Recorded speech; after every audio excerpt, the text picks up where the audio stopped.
Heavy flow.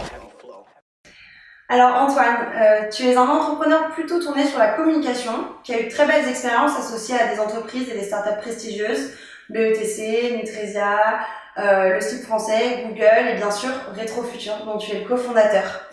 Le but de cette interview va être de s'intéresser à ton parcours étudiant et surtout à ton parcours professionnel, qui sont tous les deux très riches et qui pourront intéresser à la fois des étudiants qui souhaitent se tourner vers la communication, mais aussi ceux qui souhaitent se tourner vers l'entrepreneuriat. Donc est-ce que tu peux nous parler un peu de tes études supérieures? Est-ce que tu as toujours voulu travailler dans la communication ou comment ça s'est passé?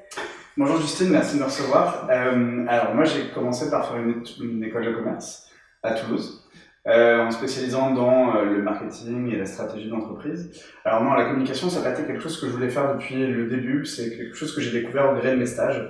J'ai commencé par un premier stage en césure en agence de design qui s'appelle Carré Noir. Donc c'est une agence qui fait de l'identité et du packaging et aussi de l'architecture retail. Donc moi j'étais sur la partie identité et packaging.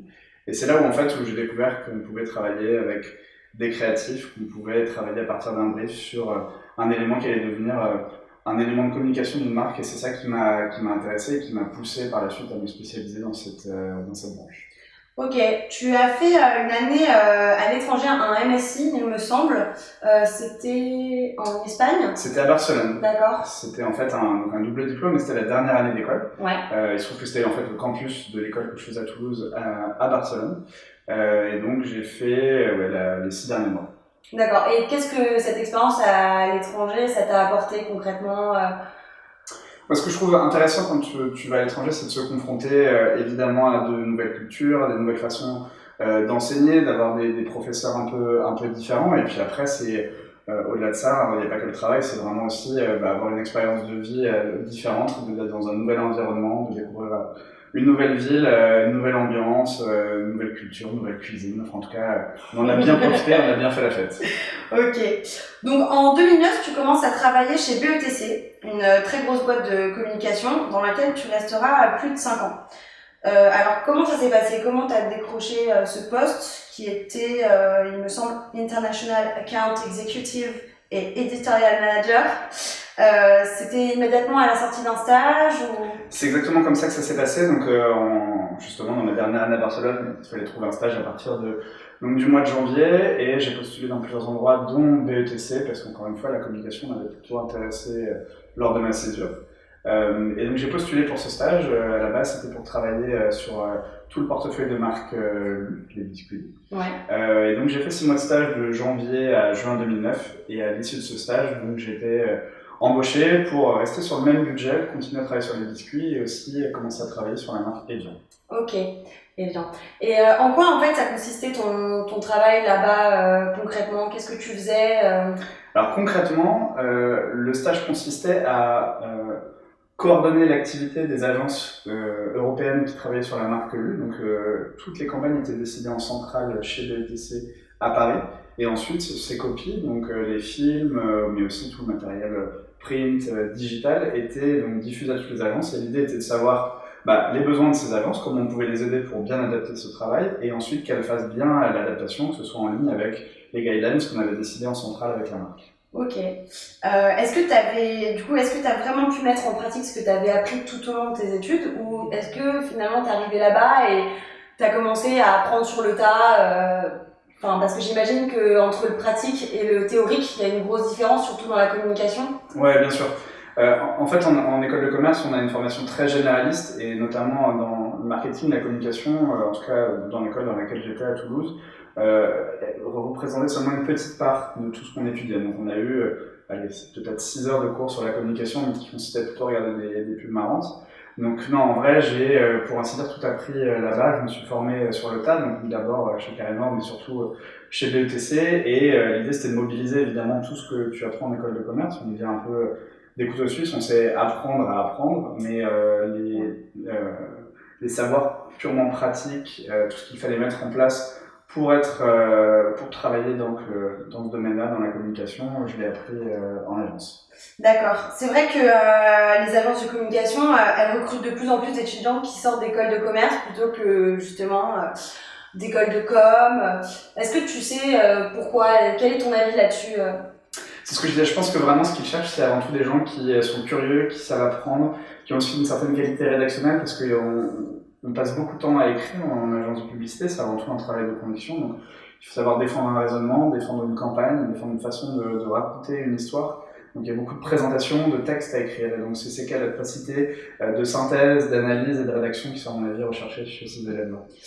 Ok, alors tu as également fait partie du BETC Startup Lab Supervisor.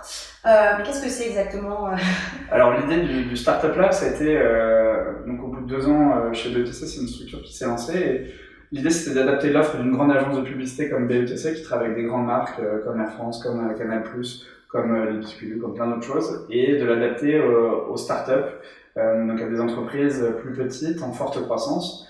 Donc le début de cette histoire, ça a été d'abord une phase d'acculturation, donc d'apprendre au contact de ces startups, parce qu'on ne savait pas très bien ce que c'était finalement tout ce monde de l'entrepreneuriat, c'était très éloigné de BETC et de nos préoccupations. Donc l'idée c'est d'abord de voir est-ce qu'effectivement il y avait un besoin, et ensuite d'adapter l'offre, de se dire finalement quand on est une startup, quels sont les besoins en communication. Donc on a commencé par 6 mois de travail disons pro bono avec des startups sur un échange de bons procédés. Donc nous on leur faisait des recos sur la marque, la façon dont elles devaient gérer leur branding au long terme, et en échange elles nous racontaient quels étaient leurs besoins, ce que c'était les besoins d'entrepreneurs au quotidien, et puis nous présentaient des gens comme ça de proche en proche. On a rencontré beaucoup d'entrepreneurs, on a pu affiner la formule jusqu'à trouver quelque chose, une façon de travailler avec elles qui était adaptée à leurs besoins. Donc principalement définir la marque, donc partir de ce que souvent une startup c'est une bonne idée, un service qui va être intéressant, et de l'amener vers une expression qui va faire que de cette bonne idée on arrive à en faire un discours qui va séduire un maximum de gens et qu'il y a un maximum de gens qui ont envie de l'utiliser. Et une fois qu'on a posé les bases de la marque, c'est créer les outils de communication qui vont permettre à cette startup de conquérir un maximum de clients. D'accord, donc en fait c'est aussi ce que tu as pu faire en 2012 avec ton ami Guillaume Guilbeault quand tu as participé au slip français et à sa communication notamment.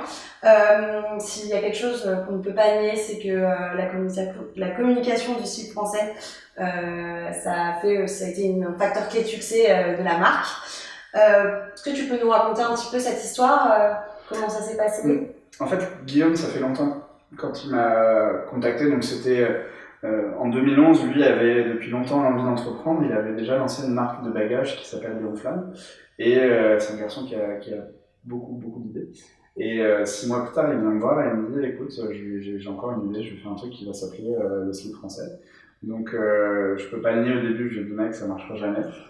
Et puis 3 mois plus tard, évidemment, il s'est entêté et il est venu me voir il avait fabriqué un premier batch de slip, et puis à ce moment-là, tout le discours sur le Made in France rencontrait un écho assez particulier parce que c'était la campagne présidentielle, la précédente, donc qui commençait fin 2011. Et donc en décembre 2011, il me semble, François Bayrou met sur la table le Made in France. Et là d'un coup, tout le monde s'empare de ce sujet, ça rencontre un vrai écho dans l'opinion publique.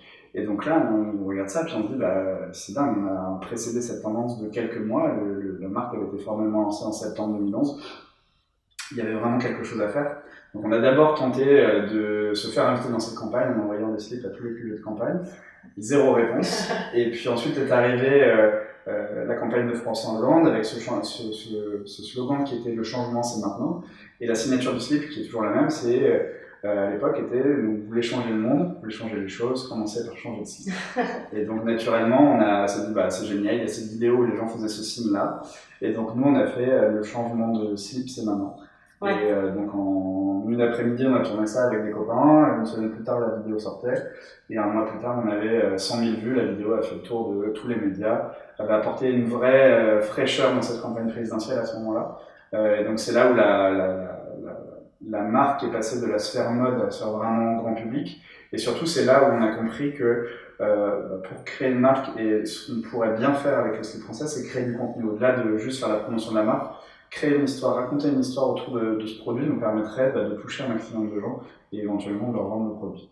Donc un bon conseil pour les futurs entrepreneurs qui voudraient lancer une marque par exemple, de faire de la marque, faire une histoire avec la marque. Du coup, en 2016, c'est toi qui te lances dans l'entrepreneuriat, à nouveau, plus ou moins, tout en restant dans ton domaine de prédilection. la com. Tu montes ta propre boîte, Rétrofutur. Quel conseil tu donnerais aujourd'hui aux jeunes qui souhaitent entreprendre? Alors, déjà, c'est de trouver quelque chose qui vous passionne, qui vous plaît, quelque chose dans lequel vous serez bon, passionné et auquel vous aurez plaisir à vous y consacrer jour après jour. Donc, c'est ça la première chose. Ensuite, selon que vous êtes prestataire de service, donc nous, on est en agence de communication, donc on a moins cette question à se poser, mais malgré tout, la vraie question centrale dans l'entrepreneuriat, c'est de se poser la question de la différence. Qu'est-ce que vous faites et comment vous le faites différemment et comment vous allez pouvoir le rendre intéressant pour les autres. Donc la première chose, c'est faire quelque chose avec passion, le faire suffisamment différent pour que ça intéresse les gens. Et ensuite, effectivement, il y a une façon, en tout cas, il y a une façon de le faire où on peut créer du contenu, donc commencer à raconter une histoire et essayer d'apporter ce produit vers le public. Parce que ce dont il faut se détacher quand on entreprend, c'est de se dire bon, j'ai une idée suffisamment géniale, les gens vont venir vers moi. Aujourd'hui, il y a des créations tous les jours, des gens se lancent tous les jours dans tous les domaines. Donc il faut faire cet effort, trouver la façon dont il faut toujours imaginer que ce soir vous avez un dîner, on vous présente une idée géniale, il faut trouver une façon de le raconter en une phrase, de pouvoir raconter cette histoire, de se dire tiens, oui, j'ai rencontré quelqu'un qui a lancé sa marque de slip, c'est des slips qui sont faits en France et les noms de ces produits sont très ancrés dans la culture française, des noms d'anciens présidents, enfin voilà, en tout cas, on pouvait résumer très simplement le slip français au début et c'est aussi une des raisons du succès de cette marque. Donc, si j'avais un conseil, le premier, c'est si vous voulez le faire, allez-y, il n'est jamais trop tôt ni trop tard pour le faire, donc lancez-vous, faites-le avec passion, et ensuite, vraiment ne lâchez jamais, parce qu'il y aura toujours des gens pour vous dire que ça ne marchera pas, mais si vous y croyez suffisamment, et si vous êtes suffisamment curieux, il y a de la place pour tout le monde. C'est vrai que du coup, toi, on ne peut pas trop te poser la question des échecs, parce que t'en as pas vraiment eu, si on peut dire ça comme ça, mais c'est déjà... Après, si, je serais pour le coup bien prétentieux de dire qu'il n'y a pas eu d'échec, qu'il y a eu beaucoup de choses qui ont été visibles, mais c'est ça aussi, je trouve, le danger aussi dans l'entrepreneuriat aujourd'hui, la façon dont il est exposé, c'est qu'on a tendance à ne mettre en lumière que ce qui fonctionne, et on l'a vu, il y a des boîtes qui ferment tous les jours et c'est dur, mais il y a aussi 90% du temps, on est dans le noir, on trime, on a plein de doutes. Chaque jour, c'est vraiment... on compare l'entrepreneuriat des montagnes russes, mais c'est ça, c'est que tout est décuplé. Quand ça va très bien, ça va très très bien, et en plus c'est très gratifiant parce que c'est seulement de vous dont cela dépend, donc c'est à ce moment-là où il y a généralement la lumière et tout le monde vient vous voir et vous dit que c'est génial.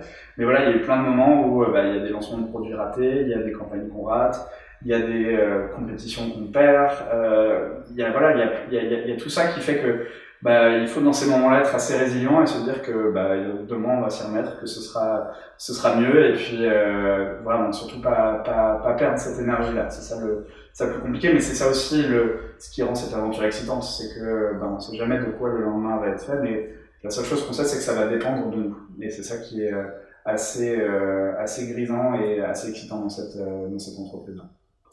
Ok, alors tu es aussi marketing mentor pour Google Startup Launchpad et tu rentres tout juste de San Francisco, la chance, t'es bronzé d'ailleurs, c'est cool.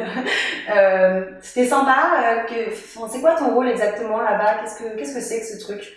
Donc c'est le programme d'accélération de start-up de Google. C'est un programme qui est l'idée à la fois par une équipe qui est à Mountain View et une autre à Tel Aviv. Leur ambition, c'était en fait la grande mission de Google, ce qu'ils expriment comme signature de marque, c'est rendre accessible la donnée et la connaissance du monde entier à un maximum de personnes. Et donc ça, en fait, ils le font dans un maximum de domaines. Et donc l'objectif du Startup Launchpad, c'est ça, c'est d'identifier des schémas de succès, des éléments clés qui différencient une startup d'une startup qui a beaucoup de succès. Et donc ce qu'ils veulent faire, c'est capter toutes ces données, tous ces signaux, tous ces schémas de développement d'entreprise, pouvoir le documenter et ensuite créer la plus grande base de données possible sur l'entrepreneuriat et donc permettre à tout à chacun, quel que soit le domaine dans lequel il lance son entreprise et quel que soit le niveau de développement de son entreprise, de pouvoir avoir accès à une information qui soit claire, qui soit du vrai bon conseil, que ce soit sur le développement du produit, sur les finances, sur les RH, sur le marketing. Donc ça, c'est les grands domaines qui sont traités dans ce programme. Et donc particulièrement, le programme dont je fais partie s'occupe des startups qui sont les plus avancées. Donc le principe, c'est qu'il y a un appel à candidature donc tous les 6 mois, donc là c'était entre septembre et octobre. Donc 1200 entreprises d'Amérique latine et d'Asie ont candidaté pour faire partie de ce programme. Ils en ont sélectionné 31 qui ensuite viennent pendant 2 semaines. Donc, T'arrêtes 2 secondes. Amérique latine et Asie seulement? C'est uniquement pour ces 2 régions du monde? Exactement. Okay. Ouais, c'est que ces 2 régions-là. Alors, l'objectif pour Google, c'est d'être sur des marchés qui sont à fort potentiel, mais sur lesquels les marchés ne sont pas encore saturés. Il y a encore des entreprises qui peuvent proposer des nouveaux services et il y a encore une offre qui doit être construite, quel que soit le domaine, finance, immobilier, santé, enfin tous les domaines que peuvent attaquer les startups. Et donc, au mois de décembre, donc on fait une session d'évaluation, on a des entretiens d'une demi-heure avec elles et des personnes de Google pour voir quels sont les principaux défis que ces entreprises ont, soit dans le domaine de la finance, du produit, du marketing ou des RH. Ensuite, donc 2 semaines de bootcamp à San Francisco. Donc là, c'est un programme assez intensif. L'idée, c'est qu'ils ont une alternance de conférences de la part de gens de Google, donc, qui sont spécialisés pareil dans les finances, pour leur donner des conseils sur comment gérer une fusion-acquisition, comment lever de l'argent, des RH, parce que chez Google, ils ont tout un programme aussi de connaissances sur les ressources humaines, comment bien recruter, comment faire grandir les équipes. C'est des startups qui ont entre 40 et 350 employés, donc pour elles, le recrutement, c'est clairement un exercice très difficile et très clé sur leur marché, donc, et de ça peut dépendre une grande partie de leur succès. Et donc, alterner avec ces conférences et ces sessions avec des experts de chez Google, on a aussi donc, des sessions de mentoring. Donc, c'est là où nous, les mentors, on intervient. On est une trentaine à venir d'un peu partout dans le monde. Et on a entre 3 heures et 5 heures de mentorat avec elles, donc 1 heure one-to-one. Généralement, donc on a fait un premier screening des startups en se disant, bah voilà, c'est là je pense pouvoir, en tout cas c'est 5, 6, 7, 8 startups, je pense pouvoir les aider parce que de par mon parcours et mon expertise, je pense que c'est là où je serai le plus efficace. Et on fait généralement une première session et 1 ou 2 de follow-up. Dans ces premières sessions, on leur donne généralement un peu de travail à faire. Donc, dans mon domaine, c'est souvent autour de la marque, son expression, la façon dont ils vont raconter leur proposition de valeur et la rendre accessible à un maximum de gens. Et ensuite, le programme se poursuit jusqu'en juin. Donc là, on a un contact un peu plus lâche avec elles, mais on a en gros entre 2 et 4 heures de sessions avec elles tous les mois pour les guider, puisqu'à la fin de ces 2 semaines de bootcamp, on leur a donné des objectifs à remplir jusqu'à la fin juin. L'idée, c'est de traquer tout ça jusqu'au moment où, à la fin du programme, en juin, on va retourner dans chacune de ces startups, vérifier que les objectifs ont été remplis, et ensuite leur remettre une sorte de diplôme, en tout cas quelque chose qui atteste qu'elles sont passées par ce programme-là, qu'elles ont suivi cette accélération de chez Google. Donc après, c'est un programme qui vit partout dans le monde, donc avec les startups les plus avancées, ça se passe à San Francisco, mais sinon, il y a des différents programmes avec des startups moins avancées qui ont lieu un peu partout en Europe, à Paris, Berlin, Tel Aviv, Londres. Bon, c'est génial, trop dommage que ça ne soit pas pour les startups françaises. Ça aurait attiré plus d'un, je pense.